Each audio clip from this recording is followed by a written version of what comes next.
बना रहे हैं शब मेराज स्पेशल खीर।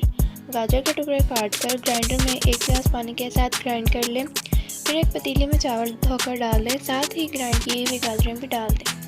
अब 10 मिनट के लिए दरमियानी आंच पर पकाएं। चावल गल जाएं तो अब इस मिक्सचर को ग्राइंडर में डालकर 1 मिनट के लिए ग्राइंड दोबारा कर लें।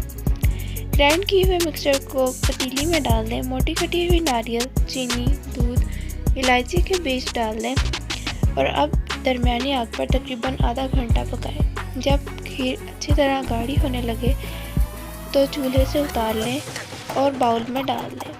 बादाम और नारियल से गार्निश करें। मज़ेदार चावल और गाजर की खीर तैयार है। Hope you like the video. Do like, share and subscribe to my channel. Thank you.